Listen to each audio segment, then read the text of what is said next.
First ever factory outlet Mukunda jewellery అన్ని బ్రాంచ్లలో Christmas and new year సందర్భంగా ఎన్నో ఆఫర్లు. త్వరలో జూబ్లీ హిల్స్ బ్రాంచ్ ప్రారంభం. చంబాల మూవీ చూశాను, చాలా బాగుంది నిజంగా. అంటే ఫస్ట్ హాఫ్ స్టార్టింగ్ లో కొంచెం మనకి అలా డల్ గా అనిపిస్తుంది, కానీ ఇంటర్వెల్ బ్యాక్ నుంచి మాత్రం అదిరిపోతుంది అనమాట.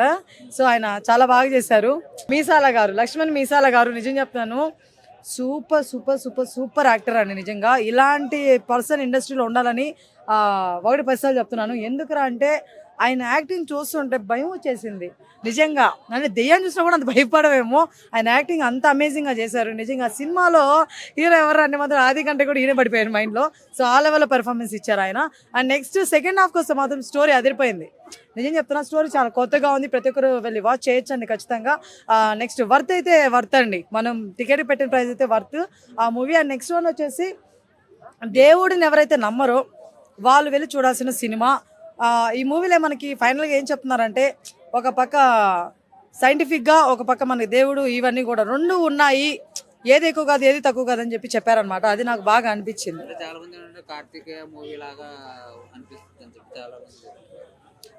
కార్తికేయ మూవీ చాలా డిఫరెంట్. అది జోనర్ అంటే కొంచెం మనకి ఇంచుమించు ఒకేలా ఉండొచ్చేమో, కానీ స్టోరీ నిజంగా డిఫరెంట్గా ఉంది. అదైతే నేను చెప్పగలుగుతాను మీకు. ఓకేనా.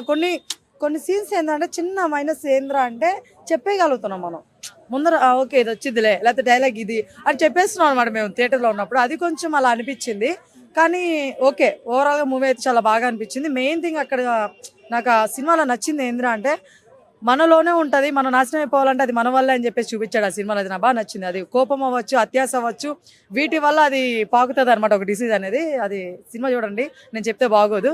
సో అది నాకు చాలా బాగా అనిపించింది అనమాట. దాన్ని బేస్ చేసుకొని తీయడం అనేది నాకు బాగా నచ్చింది. ఇంకోటి పురాణాన్ని తీసుకొచ్చారు దాంట్లో, అది కొత్తగా అనిపించింది నాకు. ఎస్, పురాణం తీసుకొని వచ్చారు, అది దాని మీదే ఆ చిన్న పాయింట్ నుంచి తీసుకొని వచ్చి ఇదంతా చెప్పడం నాకు చాలా బాగా అనిపించింది సినిమా. మామూలుగా హర్రర్ ఇట్లా కాదు అది సినిమా. సో అది పురాణం తీసుకొచ్చి చెప్పడం చాలా బాగా అనిపిస్తుంది. ఆ పాయింట్ చాలా బాగా అనిపించింది. సో ప్రతి ఒక్కరు వెళ్ళి చూడాలి. అండ్ ఆది గారు నిజంగా హిట్ కొట్టేశారండి. చాలా ఇయర్స్ తర్వాత ఆయనకి హిట్ అయితే పడిపోయిందని చెప్పొచ్చండి. ఎస్, మరి ఓ అని చెప్పక్కర్లేదు, కానీ వెళ్ళి చూడొచ్చు, మూవీ అయితే వెళ్ళి చూడొచ్చు ఖచ్చితంగా. ఎస్, ఏమో అండి, మెయిన్ మా ఫోకస్ అంతా ఏమైపోయిందని, ఏం జరుగుతుందిరా అంటే సెకండ్ హాఫ్కి వచ్చే లోపల ఏం జరుగుతుందిరా, ఇట్లా ఏమవుతుంది, కొన్ని దీన్ని ఎలా ఇది చేస్తారు, ఏంటి వాట్ అని దీని మీద వెళ్ళిపోయాం, కానీ వెనక బ్యాక్గ్రౌండ్ అంత పట్టించుకోలేదన్నమాట. ఎందుకో మరి నాకు ఆ టైంలో తెలియలేదు. స్టోరీ సూపర్గా చూపించారు, దానివల్ల మాకు మిగతా ఏం ఎక్కలేదన్నమాట. శంబాల అంటే అంటే వాళ్ళు చెప్పారండి, నేను అదే చెప్తాను మీకు. ఏదైతే పాయింట్ అని చెప్పాను కదా, పురాణం నుంచి తీసుకొచ్చారని, దాన్ని బేస్ చేసుకుని ఉందండి అది. సో అందువల్ల వాళ్ళు పెట్టుకున్న పేరు కరెక్ట్. ఓకేనా. అట్లా క్లైమాక్స్ నార్మల్గానే ఉంటుందండి, మనం మరీ అంత హెవీగా పెట్టుకోమాకండి ఎవరు కూడా. నేను ఒకటే చెప్తాను, ఈ సినిమాకి వెళ్ళేటప్పుడు ఓవర్గా ఆలోచించుకొని వెళ్ళమాకండి. అబ్బా ఈ లెవెల్లో ఉంటుంది అని చెప్పేసి వెళ్ళమాకండి. నార్మల్గా వెళ్ళి చూడండి, ఖచ్చితంగా నచ్చుతుంది మీకు. ఎస్.